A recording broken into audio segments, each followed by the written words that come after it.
Hey, welcome to Parkview Kids. I'm Tina, and I want to take this opportunity on behalf of our entire kids team to say, I'm so glad you're here. Here at Parkview, we love the next generation, and we want to give them our very best.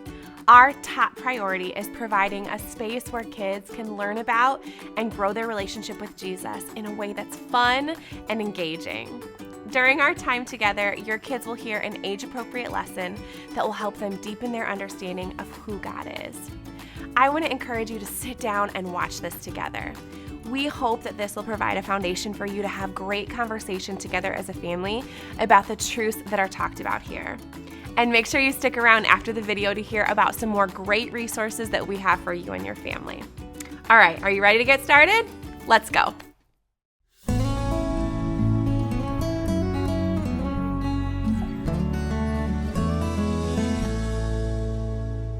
Oh, hello. I'm John Ross, and welcome back to Creating with John Ross. If this is your first time with us, I would like to encourage you to get out your paint and paintbrush and create along with us. I promise you, you can paint as well as I can. We're going to be using about 11 or 28 different colors to paint to do a happy little sea painting. We're going to take a yellow and a green along with some blue, and maybe a tad of magenta and sepia. Let's also put a hair of fuchsia and just a wisp of umber. Don't you just love umber? I sure do. When we mix all those paints together, we get a beautiful and cheerful black color. A color that's happy to see you and gives you a hug. If you want, you can just use a normal black paint. Now, as we start this little sea painting, we want to be able to capture the power and raw nature of the sea, but at the same time, make the sea approachable and friendly. Why don't we give the sea a happy little wave? That's it. Nothing too scary or over the top. Just something to help capture the mood of the sea. Now let's add some blue. You can't do a little sea painting without blue. Oh, you're painting a sea, huh? Yes. Would you like to see the sea? I would love to see the sea. Okay.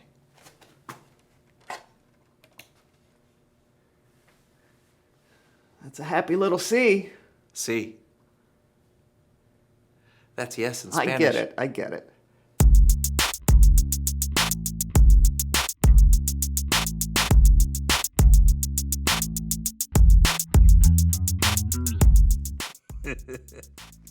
I'm Brandon. And I'm John. And welcome to The So-and-so Show. We're so glad you decided to hang out with us today. Did you know that more people have walked on the moon than have been to the Mariana Trench, which is the deepest part of the ocean? I did. Well, yeah, me too.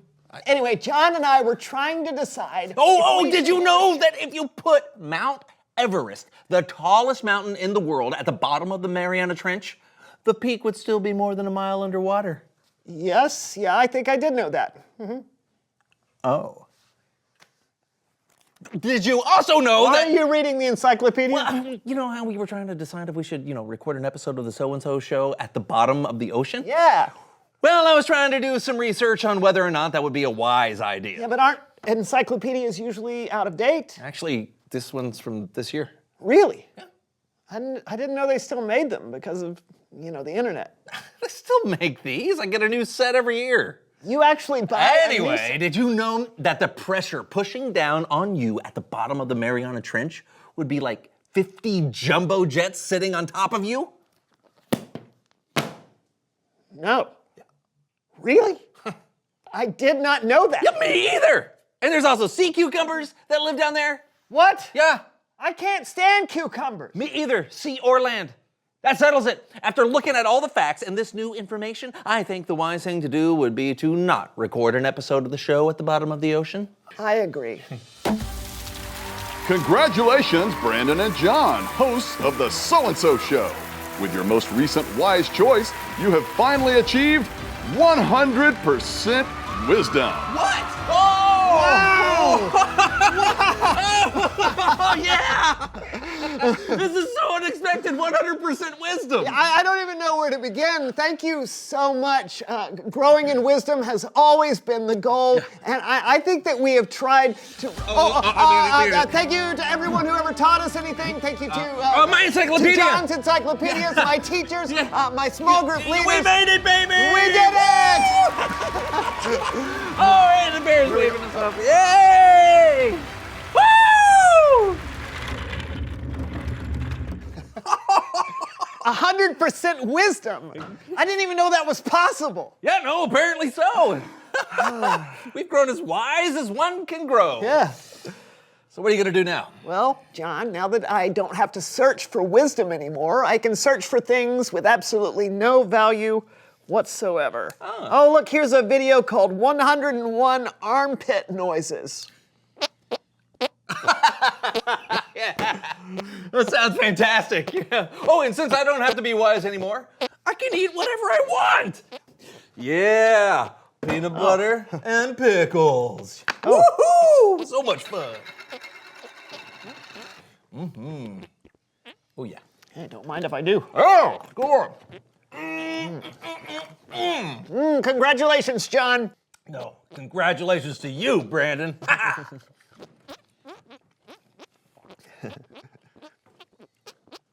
Hey! Wait.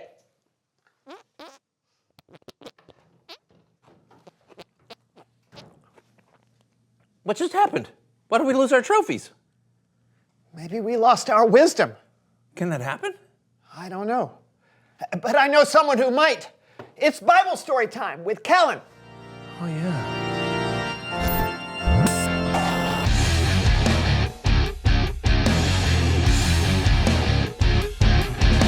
Hey, fellas. Hey, Kellen. Did you really think you had gained all wisdom? Well, there's this really cool announcer. Yeah, and the trophies. I think you might need to hear a Bible story. I think you're right. Take it away, Kellen. Today, we're looking at a verse from the book of Romans, which originally was a letter written by a guy named Paul. Now, Paul went from being someone who tried to arrest Jesus' followers to being a Jesus follower himself. So he knew a little something about growing in wisdom. Here's what Paul wrote. Don't live the way this world lives. Let your way of thinking be completely changed. So think about how this world lives. The things we see on TV, the internet, the people we're around, even the music we listen to, are all trying to get us to see things in a certain way. Sometimes they're trying to convince us to do things that aren't wise. Paul wrote that we shouldn't go along with the world. Sounds simple enough, but is it? Let's find out with our friends Count Lupe and Mr. Fritter. There's nothing like being out in the park, enjoying the nice warm sunshine. Don't you think so, Count? The sunshine makes me soft and squishy, Mr. Fritter. And a little ripe. Hey, isn't that the Tangelo kids? Cord and Tabby! I'm recording, Terry. Make sure you go fast. Rudy Baker did it, but he was slow as a turnip. If you want views on FruitTube, you gotta fly down. Oh, okay.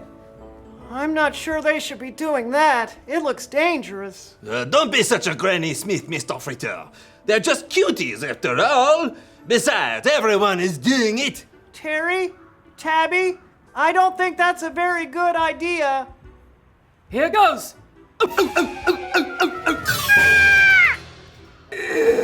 Did you get that? Yeah. Ouch. Get this too. Did you get that?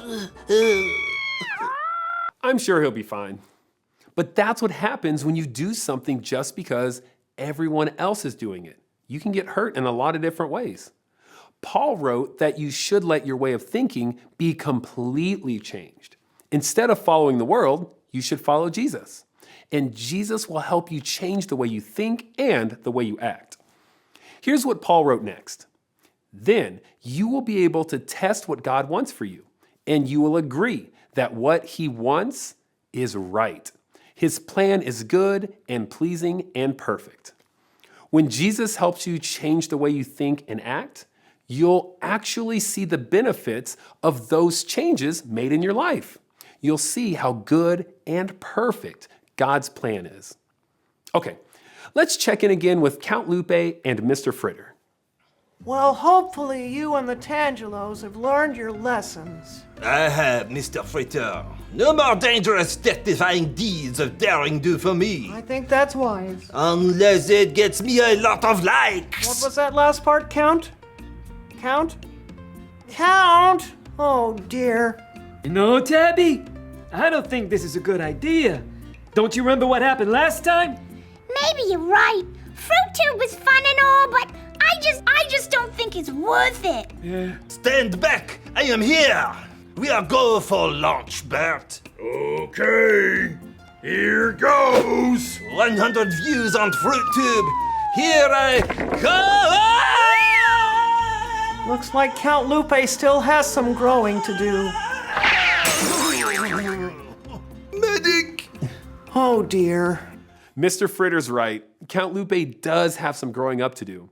And that goes for all of us. We should never stop wanting to learn and grow in wisdom. God wants what's best for us and doesn't want to see us get hurt. Wow. Hey, thanks, Kellen. I think we needed that. So, we're never gonna reach 100% wisdom? Because I really wanted that trophy. Wisdom takes time, your whole life even. Remember, even Jesus grew wiser as he grew up. It's the way God made us. Oh, that's right. Thanks, Kellen. You bet. I'll see you next time. You know, I can't believe the first thing I wanted to do when I thought I was full of wisdom was eat junk food. Yeah, I wanted to listen to armpit noises. I can't decide which one is worse. Armpit noises. Yeah, the armpit thing. No, you're right. Hey, reveal the question. Oh, how are you wiser than you used to be? Yeah. Wow, this answer could go on forever. Really? I got nothing. What? I'm kidding. Oh. Man, I got a list this long. I'll go first. I used to make decisions without thinking. Like, I once tried to run a 5K without training first. Did not go well. But now I think before I act. For me, I've learned to think before I speak. A long time ago, I told a friend that she was a bad singer. I wasn't even thinking about how that might make her feel. I was just giving my honest opinion. That's brutal. I know, it wasn't really well thought out. I've learned to be a little more gentle with my honesty. Plus, turns out she wasn't a bad singer. She was really good. She just had a bad cold when I heard her. Man, wisdom is a journey. Very true. Hey, talk about it together. How are you wiser than you used to be? And we'll see you next week for a brand new show. Yay! Right here on our show. Do you have any more of those pickles with peanut butter? I don't. Oh, you ate them all? I did. It sounds like you're just painting like lines. That's just your wrists. Sorry. I can't stay like that any longer. Can I see? All right, I think you're going to be very happy with Okay. it. It looks just like you. I really appreciate this. Thank you. See? There's your nose. There's your eye. And there's your wings. I love it. Thank you.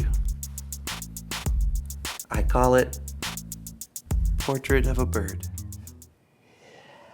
Thanks for keeping me company, though.